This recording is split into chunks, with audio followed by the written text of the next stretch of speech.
আর তোদের পরিবারের একজন ভাবে না রে। আসলে হিমালয়, বয়স হয়েছে তো, শুনেছি মানুষরা বয়স হলে বয়স্ক মানুষদের আলাদা করে দেয়, বৃদ্ধাশ্রমে না কোথায় একটা পাঠিয়ে দেয়। আমাকেও তাই করছে রে। এসব তুমি কি বলছো আরাবল্লী দিদা? তোমাকে আমাদের পরিবার থেকে বাদ দিতে পারি? তুমি আমাদের গুরুজন। সেই কবে থেকে তুমি এই পৃথিবীতে আছো। তোমার চোখের সামনে তিলে তিলে গড়ে উঠেছে সিন্ধু সভ্যতা, আরো কত শত সভ্যতার সাক্ষী তুমি। শুনেছি সপ্তঋষিরা তোমার কাছে বসেই ধ্যান করতেন। ওসব তো ইতিহাস রে হিমালয়, মানুষ বর্তমানে মনে রাখে না। থর মরুভূমির বাদিকে আটকে রেখেছি যাতে দিল্লি মরুভূমি না হয়ে যায়। বৃষ্টির জলকে নিজের মধ্যে ধরে রাখি যাতে সেটা মাটির নিচে প্রবেশ করে দিল্লি, গুরগাঁও, জয়পুরে ব্যবহার করা যায়। আমি না থাকলে কুয়ো শুকিয়ে যেত, জলের সংকট হতো। এত কিছু করার পরও মানুষ তোমাকে দূরে সরিয়ে দিচ্ছে। ওরা কি বুঝছে না ওরা কি ভুল করছে? এটা তো ওদেরই ক্ষতি। বাড়ির মা ঠাকুমারা নীরবে পরিবারকে ধরে রাখে, ওদের অবদান কেউ বোঝে না রে। গৃহবধূদের ব্যাপারটাও তাই, সবাই ওদের সংসারের বোঝা ভাবে, কিন্তু বাস্তবে ওরাই সংসারটাকে ধরে রাখে। আমার অবস্থাটাও ওই রকম হয়েছে রে হিমালয়। ওরা আমাকে পর্বত তো দূর, পাহাড়ও ভাবে না।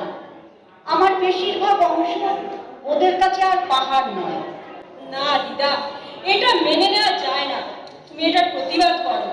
আমি, আমার কথা তোরা ছাড়া আর কেউ শুনতে পাবে না।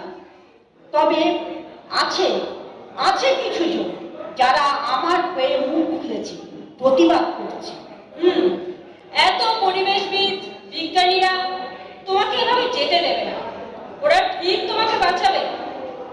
দেখো দেখো, ওরা বলছে সেভ আরাবল্লী, সেভ আরাবল্লী। কিন্তু ওরা তো সরকার না, সরকার কি ওদের কথা শুনবে? আজ অব্দি কত আন্দোলন তো হলো, ফল কি হয়েছে? কত অপরাধের বিচার হয়নি কিন্তু আন্দোলন হয়েছে, কত মেয়ের জীবন গেল কিন্তু অপরাধী শাস্তি পেল না। আর আমি তো একটা পাহাড়। ও না, এখন তো আমি পাহাড়ও নই মনে হয়। আমি যে আসলে কি সেটা নিজেই বুঝতে পারছি না। ওরা তোমাকে যাই বলুক, তুমি আজও আমাদের কাছে পর্বত, আমাদের গুরুজন। আরাবল্লী কোনো যেসে পর্বত নয়, আরাবল্লী ইতিহাসের সাক্ষী, প্রকৃতির রক্ষা করছে। এই হিমালয়ের চেয়ে তার গুরুত্ব কোনো অংশে কম নয়।